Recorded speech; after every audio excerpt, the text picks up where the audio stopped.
Hello, my name is Justin DeClue, and I'm here today with Will Sloan. And you're listening to the Important Cinema Club. And today, we're not talking Chaplin, we're not talking Keaton, we're not talking Harold Lloyd, we're talking someone that people between 1924 and 1927 may have said come in fourth place, Mr. Harry Langdon. The Forgotten Clown. We've got Chaplin at home. Yes. Smash cut to Chaplin at home. Tramp, Tramp, Tramp, starring Harry Langdon. Yeah, so we wanted to do a silent comedian, and neither of us had really ever seen Harry I've Langdon. never seen a Harry Langdon short. And as you said, he is often referred to as the fourth genius. And, I went into this week wanting to love him. You love Billy West, Charlie Chaplin imitator. Listen, I love silent comedy, and one of the great pleasures in life, I think, is like reaching into a big bucket of Alpha Video 20 silent film comedies with like forgotten people in it. Your Monty Banks, your Billy West, your Lupino Lane or whatever. Putting on, finding out, oh my God, this has like 25 incredible gags. Just amazing, mind-blowing stunts. But let me set the stage, because Harry Langdon, his, defenders will say that his genius is not the quantity of gags. It is the moments of pause in between those gags where he allows himself to think on screen. Yeah, he's often referred to as a sort of like existential clown. Samuel Beckett, no less, was a fan of Harry Langdon. And I'll tell you, the first one that I watched was Three's a Crowd from 1927. Yes, that his directorial feature debut, because I believe him and Frank Capra, who was directing, got in a disagreement and Capra left. Yeah. And so what you need to know is that Frank Capra was very important, very instrumental in shaping Harry Langdon. Well, especially according to Frank Capra, who in his biography and interviews would be like, Harry Langdon was nothing. It was all me. I mean, what I will say is, you look at Frank Capra's filmography. You look at Harry Langdon's filmography. It speaks for itself. That's all I'm going to say. But Harry Langdon's career, his career lasted a long time, but it shone brightly for, just 3 or 4 years. And what's surprising about Harry Langdon is that he got into the silent film game older than most. He was 40 years old. That's after right. years of doing vaudeville stuff. And relatively late in the silent era as well. His first film was in 1924. And so I started watching Three's a Crowd, which is in 1927, and my reaction to the movie was kind of like, you remember when Krusty the Clown watches the Worker and Parasite cartoon? What the hell is that? This? That's how I felt watching this movie. It's like, I kind of couldn't believe this movie. Like, take a Charlie Chaplin movie. Yeah. Too funny. Yeah, too funny. Yeah. Double down on the pathos. Maybe quadruple the pathos, honestly. And then... But it still looks like a Charlie Chaplin movie. Yeah. Like when this movie started, I felt like lawyers should have been descending on Harry Langdon in the old shack where perhaps a tramp is sleeping. Yeah, it's a tricky thing, because Chaplin was so influential that there were the comedians who directly imitated him, and then there were others like Stan Laurel for his first 10 years is basically doing Chaplin. Harold Lloyd for his first 5 or 6 years basically did Chaplin, and this guy Harry Langdon is doing Chaplin. Yeah, put a mustache on him and you got Chaplin. Now, what's funny about Harry Langdon is that we cannot be experts on this, because as we stated, we had not seen anything except for you. You had watched one film that Harry Langdon did on Poverty Road that William Bodine directed. I'd actually, in my life, seen 2 Harry Langdon movies, neither of which is really like a canonical. It was just movies that he was in. Yes. So when people talk about well-formed Harry Langdon, where I tried my best to dip into what people say is the best. Yeah. And then I left going, yeah, okay. Well, I'm just more bemused by him now. And years ago on this podcast, we talked about the Bowery Boys, and we said, these guys suck. Yeah. They're terrible. I'll never be a fan of the Bowery Boys. And here we are, years later. Fan of Bowery Boys. Bowery Boys fans, numero uno and do over now, here. Okay, but the thing about the Bowery Boys are, you watch those films and you're going to come away from it being not a lot of gag in these movies. But if you just look at the Bowery Boys and the immensity of their work, there's a lot of gags spread out across all the movies. So the Bowery Boys, and it's not it's not fair to compare them to Harry Langdon because it's completely different, except that he co-starred with them in his last year. Yes, he did. Because Harry Langdon found himself on Poverty Row. Pathetic. Yes. That's what I'll say about that. But I don't know. I just look at the Bowery Boys and I'm laughing. I see Hunts Hall. I see Leo Gorcey with their dumb faces. I'm laughing. Do you think maybe, give it a couple of years, Harry Langdon? This is kind of what I'm building to. I'm kind of hoping Harry Langdon just like plants a seed in my brain, and then 3 or 4 years from now I look back and I'm like, Harry Langdon. I would say that the thing about the Bowery Boys that's funny about them is that they're old men playing children who played these roles their entire lives. Okay, but what if, and now here's my new pitch for Harry Langdon, what if like a guy was sort of ripping off Charlie Chaplin, and then he was like, I'm going to out Chaplin. I'm going to do all the things that Chaplin does, but I'm going to do them more. And I'm going to make all the proportions of those ingredients really weird, like just off. But they're not weird enough. Like, Three's a Crowd. Sorry, I'm laughing thinking of this movie. I watched a documentary that was produced by David Callett, someone me and you love, who like did commentaries on Godzilla films, put out the Edgar G. Ulmer box set back in the day. A great film historian. And I was surprised to find that he did a Harry Langdon box set. He loves Harry Langdon. He's a commentary on his features. He does commentary on Three's a Crowd. And like, there's a documentary about Harry Langdon, and you see some talking heads, and they're like, "Oh, Three's a Crowd. What a movie! Like, it's like surreal. It feels like it's its own universe." And I'm like, I mean, if I've never seen a Charlie Chaplin film, perhaps. Well, the people who don't like Chaplin, what they often say about him, they often say things like, see him on screen and he's like so cloying and so sentimental. And I prefer like the cold modernist wit of Buster Keaton.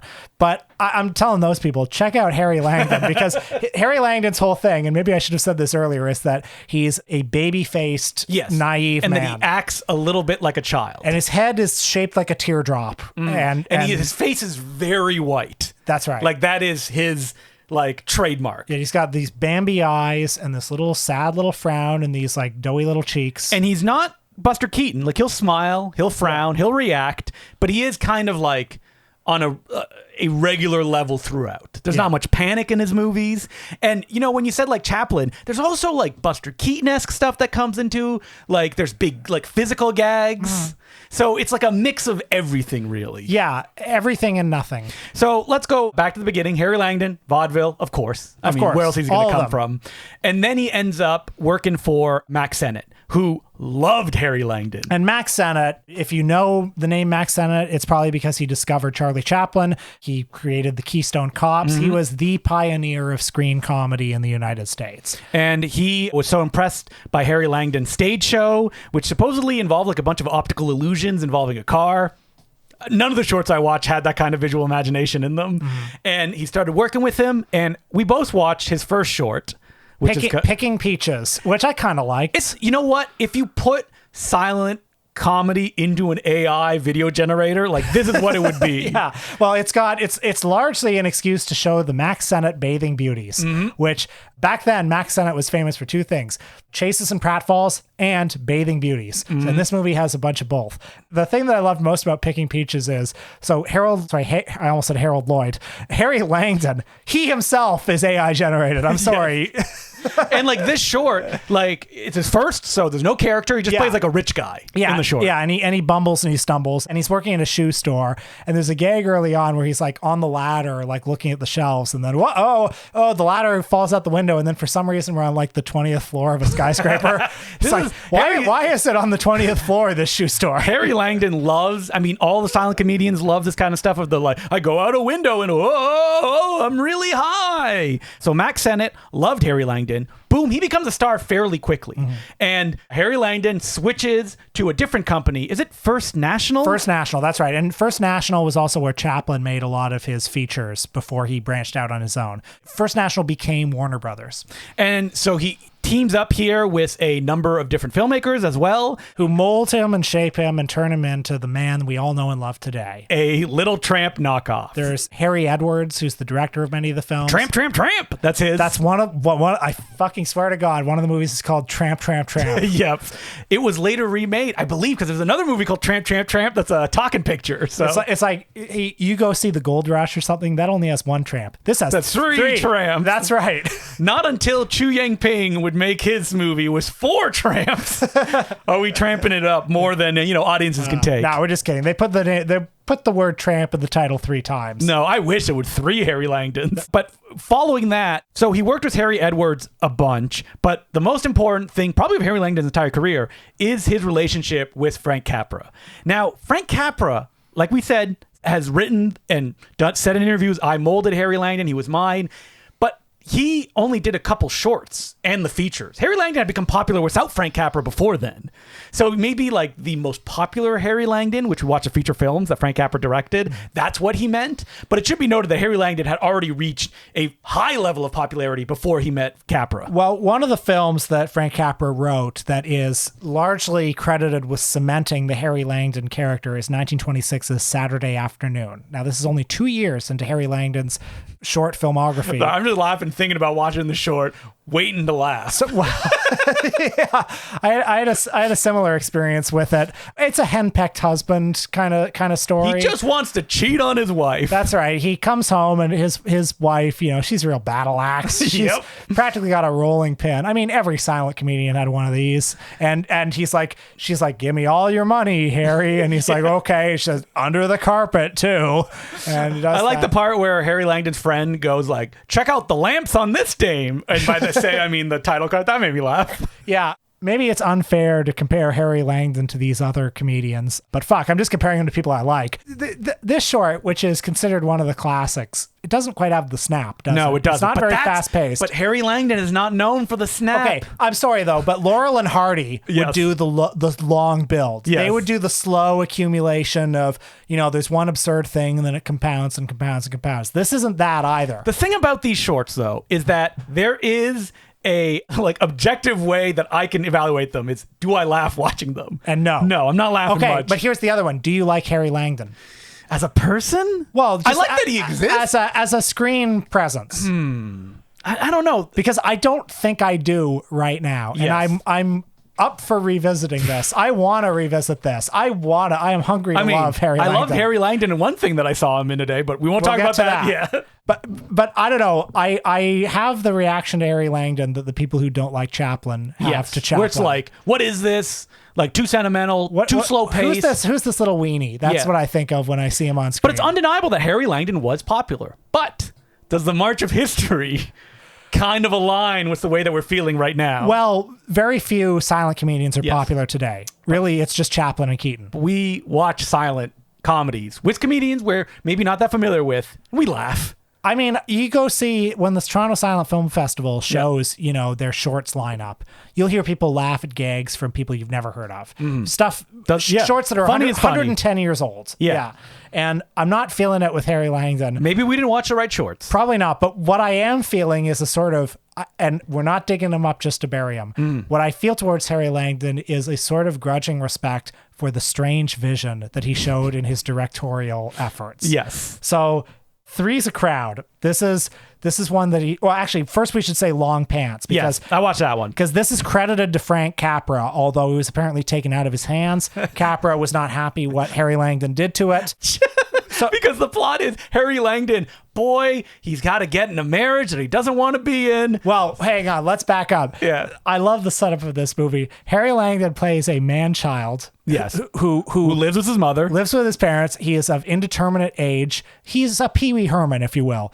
And his whole life, his parents have only let him wear short pants. Yes, because if he puts on the long pants, maybe he'll be an adult and go off on his own. That's right. It's a real Clifford, But this guy is even worse than Clifford, if you ask me. Because, you know what movie people didn't like back in the day? Clifford. But now, beloved. Okay, well, we've had even longer to reevaluate Harry Langdon. But again, I'm here to praise Harry, not to bury him, because as this movie goes on, his parents are like, okay, listen, this guy, our son's really horny. He's gotta stick it in somewhere pretty soon, or else he's gonna burst. So we're gonna let him. Wear long pants. They don't say that literally, but it's the subtext. He's got to stick it into something, or he's gonna burst. They let him wear long pants, and then all of a sudden. He turns into the Mask. Somebody stop me. This is not true. People are going to be checking this movie out. So there's a vamp Okay. Yeah. A femme fatale, if you will. And she's wanted by police for trafficking cocaine. This is actually true. And he falls in love with her instantly because of course he does. You know, you want the bad girl, don't you? Yeah. Especially when you're Harry Langdon. But his parents want to set him up with a nice girl, you know, a good girl next door.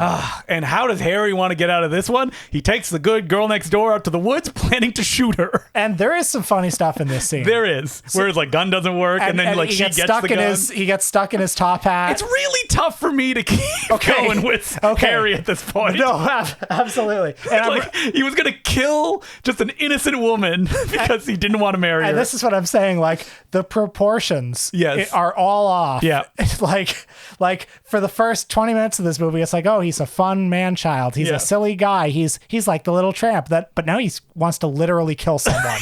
He wants to literally kill someone for no other reason than he doesn't want to marry her. Mm-hmm. He wants to marry a worse woman. Yes. The movie continues. There's basically just short film setups where like he has to go and break her out of jail, and someone takes a mannequin of a cop and puts it down in front, and then Harry's like, whoa. There's some funny stuff here. I laughed when, a common mistake. He's supposed to pick up a big wooden box that the femme fatale is escaping in, but when Harry Landon's not looking, the box gets replaced with a big wooden box that has a crocodile in it. That's good stuff. Yep. Yeah. So this movie, I know that Buster Keaton supposedly said that he thought Harry went too far with this, with the killing. Oh, really? Yeah. Okay. Yeah. He was on record as saying that with the attempted murder. But then success had gone to Harry's head. He was a maniac. Drunk with power. He was like, Frank Capra, you'll never amount to anything. Get out. Your name will become obscure. You will never make movies that are famous. You will be a forgotten clown of some sort. Not me. Right. Not Harry. I'm the fourth genius. Yeah. So he went and made a movie called Three's a Crowd, which is his most Chaplin-esque film that I've seen. And again, it's like, you know how The Kid has moments of, extreme slapstick and then extreme pathos. Well, this movie has gentle slapstick right at the beginning and extreme pathos. Yes. I was kind of with it at the beginning where he's like a mover and there's a part where he falls through a trap door and he keeps trying to pull himself up. There was a gag early on when, he lives in a shitty little apartment and he doesn't have plumbing. So he has like a fake shower that he's rigged up with a watering can. There was some imagination there. It ends in a blackface gag, as these things always do. And there's a big set of stairs he likes to run down, which is a Harry Langdon go back to. He loves running downstairs in a funny way. But he finds a freezing woman on the street. Harry in this movie, he's a sad clown, and all he wants is a family. All he wants is a wife and a child to call his own. Well, he finds that. He finds a woman freezing on the street who's pregnant with child, and he brings her back. And all right, the jokes stop. No more jokes. No more jokes. Yeah. And I look at the running time and I was like, boy, it's like 40 minutes left to this. And this woman's rich husband, we cut back to him where he's like, what happened to my wife? I hope she comes back. I want to have our family reunited. And Harry's like, oh boy, isn't this great? I finally have the family I've always wanted. No, you don't, Harry. No. So... Well, here's when people talk about like, surreal touch of Harry Langdon. There's a little bit in this, because remember there's a part where she goes to sleep and he wakes up and there's like thunder and lightning and he imagines himself at one point in the boxing ring with the husband. Yeah, no real jokes there. That's something that like Chaplin would do. Like The Kid has that long sequence set in heaven afterwards. But also like, I felt so sad for the Harry Langdon character because he's not like good at anything. No. Like when Chaplin's on screen, as impoverished as he is, he has like his heirs, and he also has like, he's a dynamo at everything he does. He's balletic. If he pours charming. If he pours a drink, he pours it like more. Harry Langdon's got none of that. No, he's just a sad man getting punished because he's childlike. That's his whole shtick. Right. So there's no game for him to play here. Right. Whereas Chaplin sort of the Chaplin character is a fuck up, but he's also like a dynamo. And Harry Langdon's got none of this. It ends with him just miserable in his old shack at the top of and I'm like Krusty the Clown looking at this like, what the hell is this? So, I mean, we also watched The Strongman. Didn't you watch that one too? yeah, I watched It's fine. Well, they say this is his best one. I will say Frank Capra is doing a lot of interesting stuff. There's a big barroom brawl at the end, and Harry Langdon swinging around on stuff. I like that. This has, I would say, the sentiment is in like better proportion here. There's a lot of gags involving World War I where I was like, too soon, 1926. Yeah, this is a bit of Chaplin ripoff too because of shoulder arms. Harry Langdon, a shameless man, if you will. I'm gonna stop bringing up Chaplin because it's too low hanging fruit. I mean, you think Harry Langdon? You know what? People were comparing Chaplin. He's no Harry Langdon. That's what they were saying back then. Yeah, I bet that's what they were saying. So after he ditches Frank Capra, Harry Langdon gets in a little bit of, I don't know, people aren't a fan anymore, if you will. Just his career collapses. A lot of it has to do with talkies come around, and as David Callett They'll says, never last. The documentary, he says Harry Langdon's bit was that he acts like a child. When you do that in talkies, he sounds like a man-child, and not in a funny way. It's true. Where I mean, it could be fun, but he's like, Pee Wee Herman is funny. Oh boy, like you feel bad for him. Like you don't want stuff to happen to him. And there's the surrealism. There's like a heightened, almost dream atmosphere of a silent film that isn't there in talkies. And you would say, oh, so that was it for Harry Langdon. No, because he continued to work and work and work because he became just, second banana. He'll be like, oh yeah, I'll be with somebody else. We both watched Hallelujah, I'm a Bum. Right, from 1933. This is a Lewis Milestone production, the director of All Quiet on the Western Front, and it's a vehicle for Al Jolson. Oh, yeah. We love Al Jolson, right? You hear that and you think, not for me. Well, what if I told you this movie's great. This is the best goddamn Al Jolson movie you'll ever see, and folks, you're going to love Al Jolson in this. Yes. He's a delight. Which is funny because it's basically the same plot of Three's a Crowd. Like, it kind of ends in the same place. Yeah. But it does it so much better. And man, I gotta say, when talkies came around, people went, oh, all the visual imagination that the silent film directors had built up at that point was gone because you have to lock the camera down. They played stuff in wides because for the sound equipment and stuff like that. Man, this movie is moving. It's funny. It's visually imaginative. Oh yeah, I mean, very creative blocking and composition. It feels like they saw a bunch of Russian movies, especially in the way that there's like very like rat-tat editing. It's also kind of a musical. It's like rhyming verse. Yeah, which was a bit of a novelty. It's not like it's like an operetta or something like that. What's the plot of this movie, Will? Well, Al Jolson plays the main character. He's the mayor of Central Park, basically. He's a homeless man who is homeless almost politically. He loves being a bum. Almost everybody, all his homeless friends love being homeless. Right. And remember, this is a movie that's made at the height of the Depression. He's not exactly a communist. In fact, there is a communist in this movie. Played by Harry Langdon. Right. Harry Langdon wants a workers' revolution, and Harry Langdon has taken up a job as like a trash collector in the park. And I think this movie makes very good use of Harry Langdon's talents. I agree. He's very sweet and ineffectual. There's a fun contrast between, the highfalutin political rhetoric that he's saying and his persona. Yes, which is like a bumbling man-child, if you will. Right. So he's sort of like a Trotskyite figure, but Al Jolson is more like an anarchist, basically. But he still believes in socialism. That's that when right. he gets money, he distributes it equally to everybody that lives in Central Park. Right. So he just loves having a fun time in the park. And then there's the Wizard of Oz himself, Frank Morgan, who is the mayor of New York, and he's Al Jolson's friend. And the two of them regard each other bemusedly, like friendly rivals of different ideologies. And Al Jolson is just having the time of his life singing songs. I feel like I'd seen this movie years ago because Jonathan Rosenbaum likes it. Oh. I'd forgotten how good it was. Yes. And I feel like I understand the appeal of Al Jolson more now because he has a hammy quality. He has a one of a fun time. When he has those shots at the end. I know. Because what happens is Frank Morgan, the mayor of New York, is having, it feels like an affair at the beginning. I think that's what's implied. With Madge Evans. And for some reason or not, just like the smart cutting in between them, like the rich people having like a boring rich dinner, and then it cuts to the homeless people just having the time of their life in the alley. It's like, oh yeah, this is filmmaking. Yeah. And anyway, what happens is Madge Evans angers the Wizard of Oz himself, and she ends up jumping off a bridge to commit suicide. And Al Jolson sees that happen, saves her, and she loses her memory. That's right. And so Al Jolson and her, they just start it implied a relationship. Sort of romance. Yeah. But she clearly much happier than she was with the mayor of New York.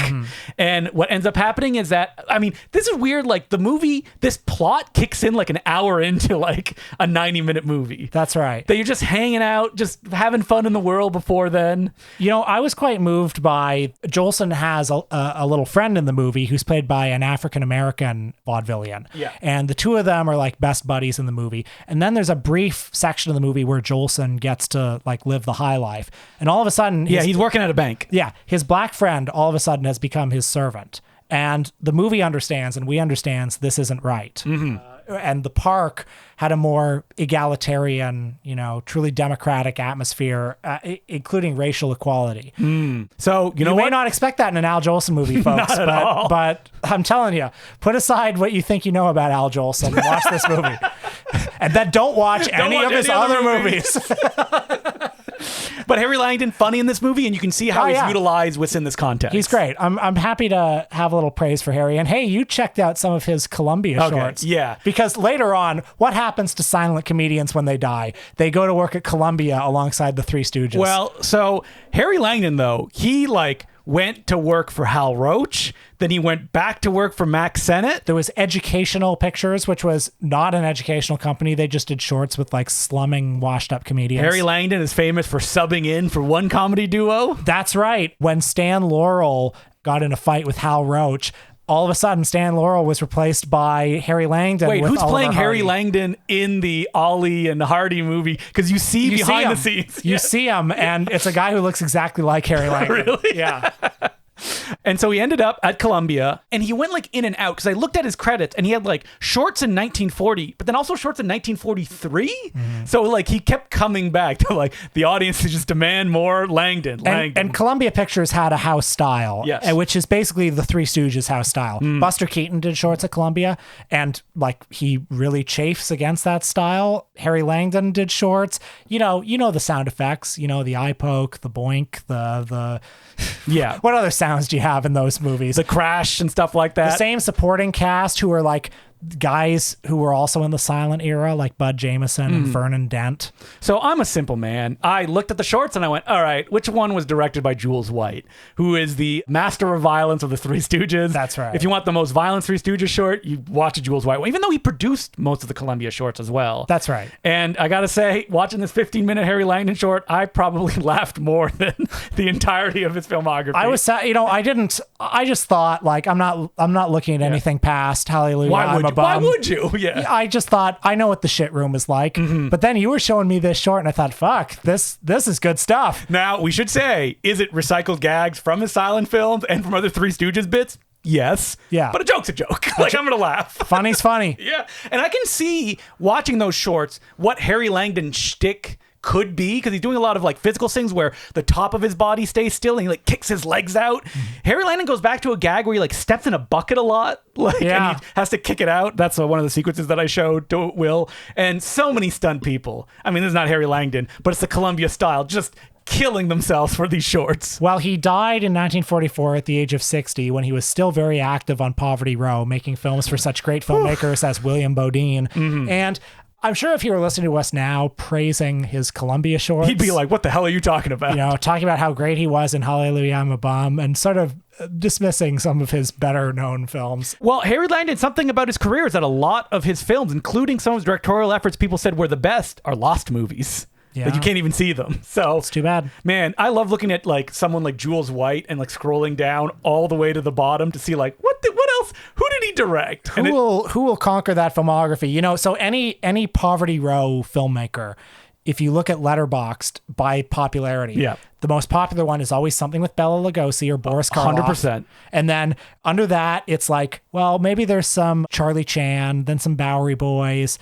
And then, I mean, between Bella and Charlie Chan, you might get an Abbott and Costello movie. And then under that, 500 Westerns. Oh, yeah. I mean, look at these comedians. Alan Mowbray. You love that guy, right? Oh, hell yeah. Harry Von Zell. Ed Brendel. Oh, the gods. Andy Clyde. He did a lot of Andy Clyde. Andy Clyde, I hear good things about. All right, maybe someone else we need to explore. Andy Clyde episode. Let's do it. So, Harry Langdon, I feel, maybe this wasn't the week for us to connect with him. I don't know. I'm talking about him and I'm already smiling. I'm already grinning. I mean, we love the idea of a Charlie Chaplin ripoff. Yeah. Right? And so it's funny and that no Chaplin ripoff ascended to higher heights than this guy. No, he was like one of the most popular. I mean, Billy West, who we love, the ultimate Chaplin ripoff, but supposedly in Hallelujah, I'm a Bum. I know. I was looking for him. I was pausing. I was trying to find him. Yeah. But Harry Langdon, he was able to carve his own kind of like, big, half a decade. You're trying. Career. And I mean, it's undeniable that people loved him. I love the swing. I look at a movie like Short Pants. I look at a movie like Three's a Crowd. And I really love that he's trying to do that. Yeah. And I mean, I showed Wilson Books, wild. which is like Harry Langdon. Isn't it like the comedian as metteur en scène? Yeah. And I'm like, I mean, that is the desperate swing someone takes writing a book where you're like, I like Harry Langdon. What? How can I kind of put him within a critical context? I love how hard we're trying to be fair to Harry Langdon, and that like nobody, you guys listening, you don't care. Nobody watches Harry Langdon. You know what? Harry Langdon fans are going to stumble upon this. They are. Yeah, they are. Absolutely. Because when they Google Harry Langdon, we'll be the first to come up. I'm so sorry, everyone. But Harry Langdon, will you revisit one of his films? Absolutely. I mean, you know what? I bet you'll go, maybe even go home tonight and be like, let me bring one of those Columbia shorts up. I think I will. Yeah. And I don't know. I like that the seed has been planted. I think Harry Langdon is part of my landscape. What I would do? I want to go to a silent film festival and watch a Harry Langdon film with a crowd. Let's make this happen. What is it? Well, the Important Cinema Club at the Fox are presenting Three's a Crowd. What's that? And we'll get up on stage and we'll say, so we don't really like this movie, but we're just kind of curious what you think about it. Yeah. Can we all compare notes? See, we can't put on a screening. It needs to be a specific audience of we need older some oldsters. Yeah. To be able to experience this. Here's what we'll do. We'll go to a bar, some dive, place where like the oldest, like most pockmarked face guys hang out. And we'll just have our little projector, we'll put 8mm, and we'll say, shut up, everyone. Look at this. It made me think, watching like that David Callett documentary, like, do you start to love Harry Langdon because he's not the other guys and that he is forgotten? I think so. Or that, and because like there's value in that, right? It's like no one's talking about this guy. But I do think that there are some people who genuinely gravitate to his persona. Yeah. Mm-hmm. The tragic man-child clown that he did. Or is it like, oh, Charlie Chaplin? People know who that is, but no one knows Harry Langdon, who's doing a similar thing. He's working with Frank Capra. We got Chaplin at home, and I'm loving it. As per usual, you can send us letters at importantcinemaclubpodcast@gmail.com. And our first letter is from John Van Atta. And this is a letter writer who had previously written us about how his son loves Godzilla films. So this letter starts with, hey, Justin and Will, I wrote you about how you curated Godzilla for my 5-year-old. He had a kaiju-sized smile when I played him your compliments on his King Ghidorah costume. He got the Criterion, and he put he in quotes, got the Criterion Showa set for kindergarten graduation, and it was the perfect dad gift experience. After I said, yes, it is a book, but that's not the coolest thing about it, he flipped through each page reading each title himself, then got to the end and started screaming, discs, discs, discs. For a kid, physical media means an all-important thing. Less waiting. There's no excessive loading time, no resetting passwords, no resetting the internet because it's freezing. No, it was there yesterday, but nowhere today. Don't like saying a bad word about Tubi, but no commercials, etc., etc., etc. All important to a parent. That means a 70-minute movie doesn't take 100 minutes. Wow. Never thought about this before. Yeah. That's why like a young kid would like discs. Mm-hmm. And I wonder if there's the idea of like holding it in your hand that kids may like as well. Well, here's what I'll say about young kids with discs. Like they get their little fingerprints on them. They get their like chocolate pudding on it and stuff. And then it ruins them. And because we all know we used to rent DVDs back in the day. Mm-hmm. And at Bay Street Video, you still can. Yep. You can still rent tons of movies there. He writes here, side note, Revenge of the Dead looks better than any Ed Wood movie I've seen on your Golden Ninja Video release. The visual clarity adds to the dreaminess in a way I don't quite understand. Revelatory essay, Will. You hear that? You hear that? Nobody was calling that movie dreamy before we got at it. Everyone's calling it dreamy now. And I take satisfaction in that. That's Justin's Golden Edge of Video Blu-ray label. We recently put out Ed Wood's Revenge of the Dead, also known as Night of the Ghouls. Beautiful new scam. You took the risk and you went into the trenches of the Ed Wood forum, and people have been pretty nice about it. People like it. Yeah. They're like, wow. Other than the Ted Newsom, David Dakota box of wood stuff, I don't think there's been like a proper Ed Wood special edition, right? Until we did it. That's because Williams has been holding on to it the entire time. Yeah. Will mentioned the racism of thinking the tail slide is so bad it's good. Mouth of a babe. He doesn't say so bad to stuff like this. He's talking about the scene in Godzilla versus Megalon where Godzilla slides on his tail. Right, because people say that's bad and they're racist to think that. I think because they see Japanese movies and they think, they don't know what they're doing. Yeah. The letter continues. My son doesn't say so bad to stuff like this or Anguirus's back attack. Anguirus, yeah. He more accurately says so funny. That's the right way to take it. Yeah. Directly after Megalon swats model airplanes from the sky, there's a scene where the kid goes to a toy store and picks up that same model airplane. I nominate Godzilla vs. Megalon for the most 4-star by Ebert's Criteria movie. It is in perfect command of what it wants to do. My kid showed it to his great aunt going through a very bad sickness, and she said, "This is happiness. This movie is pure happiness." Oh my goodness. I love this. Well, I agree wholeheartedly with his great aunt. In episode 200, you question the Destroy All Monsters love, as did I, and I'm surprised to say that's one of my son's top rewatches. Aside from the fact that understanding mind control requires a specific cognitive function called theory of mind, which is not yet mature in kids, so they think the monsters are just being themselves, I think I figured out the primal potency while watching him and his friends watch the movie. We all like to feel powerful, and kids rarely do. One way is to show that you're stronger and faster than your younger friends.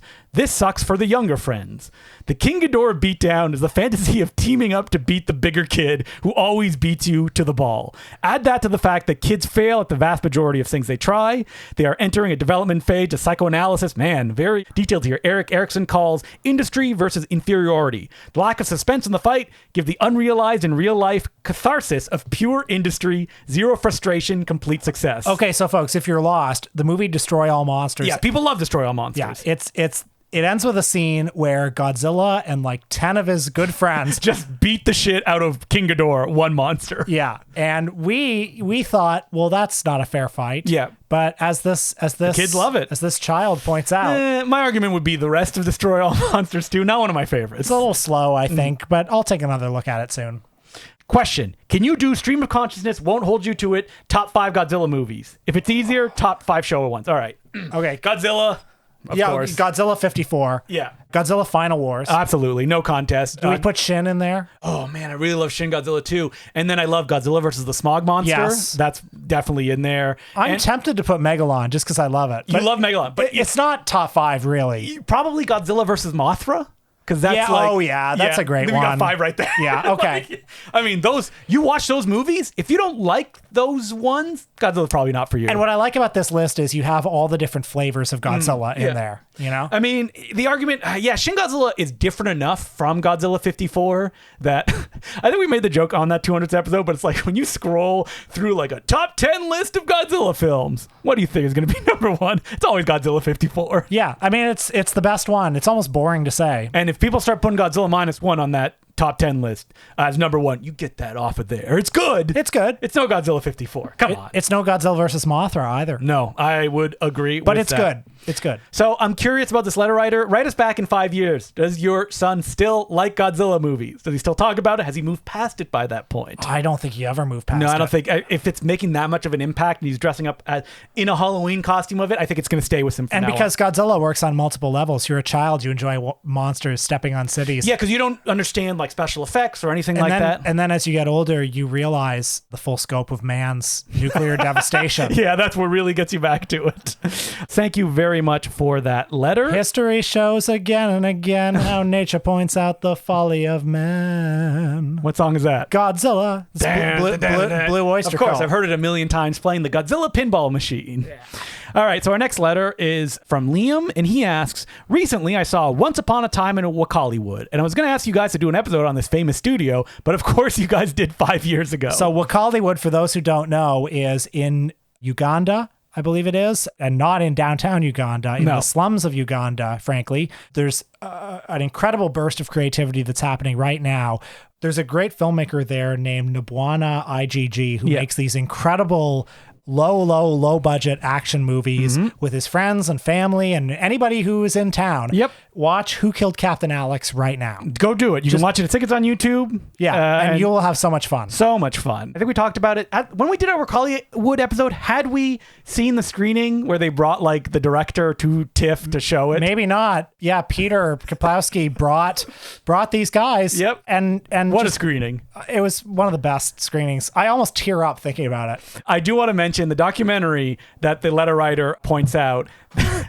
Peter shows up in it like a villain. Like he's like eating soup and he's like, if you can get me the movie for this time, maybe we can do it. Maybe we can. Maybe we can't. Wow. And I only know this because Peter's the one who said, yeah, I show up in that documentary and I look like a villain, like eating soup when he's talking to the white guy that lived with him for a long time. Right. Well, one thing I know about Peter is he worked very hard to he worked so hard to get them up here. Get them passports to come over here. So, you know. And I believe, I don't know if it's in print still, but AGFA put it out, right? 2 movies, Bad Black and Who Killed Captain Alex on Blu-ray. one Blu-ray. Yeah. So I recommend checking that out. The letter writer just points out that like it's so imaginative, et cetera, et cetera. And I love that people can be still discovering that now. Wakaliwood, yours to discover. Love it.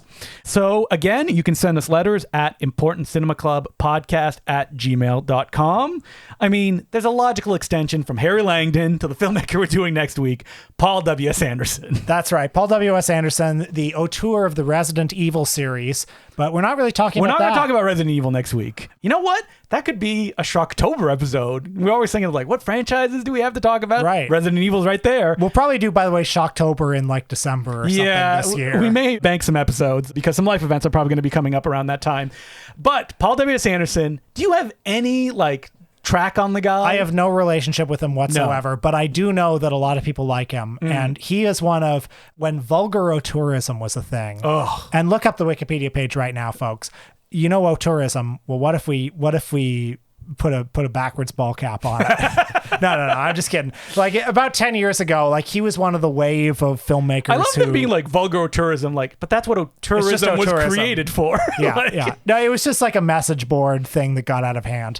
But he was one of the directors like Michael Mann, Abel Ferrara, Peter Hyams, you know, like people working in sort of disreputable genre cinema who was really being elevated 10 years ago. So this was inspired by, I watched Jean Colette Serra movie and I was like, maybe we can do no, we go back to the beginning. We go to Paul W.S. Anderson. Because people, like they talk about, I don't really have a great handle on his visual style, but people talk about him, you know. Yeah. Orgasmically, like he's doing really interesting things, and I would like to. And people are going to be like, "But you're not watching the Resident Evil films that you can't." I'll watch a Resident Evil film. Here's the one I want you to watch. Watch the last one because it is so odd and not like any of the other Paul W.S. Anderson films you're going to watch. They hired the editor from the Crank movies, and you will realize that instantly watching the film. Okay, here's what I'm going to recommend: watch Event Horizon.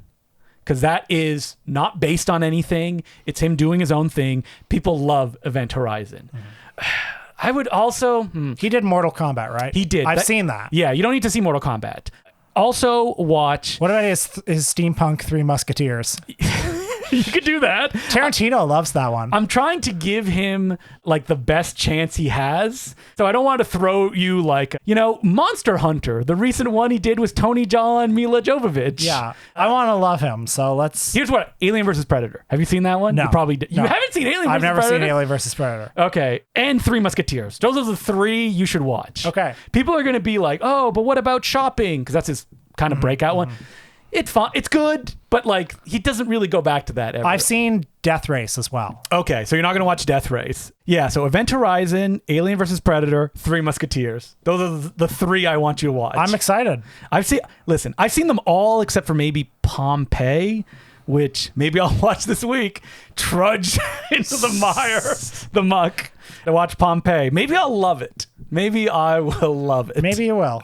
So that's what we're doing next week. Paul W. Sanderson. Oh, and our Patreon this week. Oh, forgot our Patreon. Yeah, it's a special episode. Yeah, really special episode. I found in a storage unit all the ticket stubs of movies I saw in the year 2005, which is probably the year when I saw the most movies. I was 16 years old. I was loving cinema. It was the year of, well, I'm not going to spoil what movies came out. No. You go, we flip through, we talk about some memories. We riff. Yep, I even go further back, and you will not.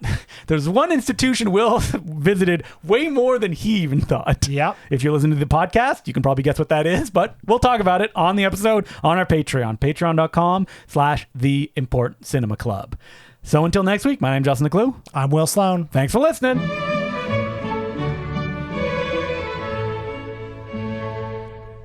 As per usual, I'd like to thank some of our new patrons, who include Ryan, Henry, John Robin, Swaggy Peepaw, Randall Silver, Sydney Cruz, Cess Calloway, Wombat, Ollie, Lawrence Yolland, Kenny Hedges, John Warner, Justin Norman, Marco Arsic, David Roberts, Hamish Holton, Cineclub Podcast, Liam O'Connell Becker, and Mike. Thank you very much for becoming patrons. We could not keep doing this without you. So a bit of news in the world of physical media. Oh, wow. I love that. So did you see that Severin has... It looks like they've secured a deal to release one Russ Meyer movie. Yes, I saw people talking about this. And Russ Meyer's catalog has been the hardest to get out. Has there been a high definition release in the UK of one of his movies? So what I know about Russ Meyer, first of all, if you don't know who Russ Meyer is, we did an episode on him. Go listen. What the fuck are you doing? But yeah, Faster Pussycat Kill Kill, Beyond the Valley of the Dolls, one of the quintessential exploitation guys. And ever since his death in, I want to say 2004, 2005. His wife at the time has been holding on to the rights to his movies. And before Russ Meyer died even, he would self-distribute his movies. He owned his movies, and he was weird to work with. You know, he always wanted his movies to cost like way too much money. Yeah, like $100. And what has happened is, like, there's Beyond the Valley of the Dolls, which Fox owns, and that's available in Criterion. That's the one that's really easily available. Does the Criterion release come with, is it the 7 seconds? The 7 seconds, yes. Yeah. His other studio film that he made. Yeah, that's right. But in the DVD era, there was a little wave. There was like a big box set of Russ Meyer's Arrow movies. Video put them out on That's DVD. what I think of the UK. I've got the DVD of Beneath the Valley of the Ultra Vixens, which has a great audio commentary by Russ Meyer himself, where when June Mack comes on screen, Russ Meyer said, Ebert got some great pussy out of her. Oh, man. I think we probably said it on our main episode. I love Square Jaws and... Oh, the biography. Yeah, Jimmy McDonough Big Bosoms and Square Jaws. Great biography. It's great. The end is very sad, like a lot of these biographies are. But for years, the Russ Meyer estate has been holding on to these movies. The rumor I heard online was they wanted $1 million or something. That is bananas. Which I'm sorry, it's not 1967 anymore. Yeah. Where are the rights to his movies going to go when the people that own it pass away? God, I hope the elements don't just get thrown in a dumpster. I mean, Jesus Christ. So Severin's putting it out, right? Severin's putting out Super Vixens. And they have made posts being like, this was very difficult to do. I know that Vinegar Syndrome tried. I'm sure everyone's tried. Yeah, everyone's tried. And I'm sure what they would really like to do is a nice box set. Yeah, absolutely. Like every cult filmmaker has. Yeah. But we're getting Super Vixens, and then maybe we'll get some other Where ones. do you consider Super Vixens, is on that mountain? Man, it's been a while since I've seen it. I'm not really sure I can opine on it. What I remember about Super Vixens was it has a weird mix of like his campy humor, but some really grisly violence. Do you remember that? Like, there's a scene where Charles Napier is kicking a woman to death in a bathtub, which is like really weird in the context of that Russ movie. Meyer, yeah. But I would like to see it again. I think he was doing interesting things in that period. So do you think this could lead? Are they saying like, if this sells, maybe we can? I don't know. Anything could happen. What I would love is, like what Herschel Gordon Lewis got, a big box set. Speaking of Severin, man, are they the most one company that's just putting all these movies out? It's miraculous what they do. Like they got in the box set game and it's just paying off like a slot machine for them. Well, it's incredible the things they do, like the Al Adamson box, the Ray Dennis Stecklin box, the Andy Milligan box set, which I heard didn't sell too well for them though. I mean, that's tragic. Yeah. Maybe people were like, fool me twice after the Al Adamson box set, which is what a labor of love that is, where it's like, everything you would want is in that box set. And the Ray Dennis Steckler box set too. I mean, I realize that maybe you need to have a certain amount of brain damage to love Ray Dennis Steckler. I mean, I love Ray Dennis But if you do, Yeah. if you do, that box set, like every one of his goddamn porns is in there, you know, which are not good. But So like Seven recently announced that they're doing All the Haunts Be Ours, a compendium of folk horror, volume 2. And like, so this is such a collector's market now, where basically the way that they can justify these releases is they're like $250, but you get more movies than you will ever watch. So there's 24 feature films on this box set, 55 combined hours of special features. That is wild. And they did it. I love volume 1, which is a lot of like European kind of folk horror stuff. But here they're digging into all sorts of different films that they didn't get to, including Indonesian cinema. And there's a documentary on Susanna. Have you ever heard of Susanna? No. She was a huge Indonesian kind of like horror starlet, but none of her films got subtitled or dubbed. Oh, wow. I think I want to see which one they release here. I think she was maybe in one of the Snake Women movies. well, I'm sorry to say that I didn't get the first folk horror box set. For shame. I know. But this one sounds really good. Something that made my eyes go, whoa, is that they're releasing Who Fears the Devil, which is based on a series of short stories and novels of Manly Wade Williams, where it's kind of like, I think he's, John the Balladeer. He's a guy with a guitar and he just walks through the Appalachian Mountains and meets like demons and ghosts and stuff like that. His stories are great. They made a feature film adaptation in the 70s, which supposedly is not that good. But what's interesting about this is this was supposed to be released by Kino.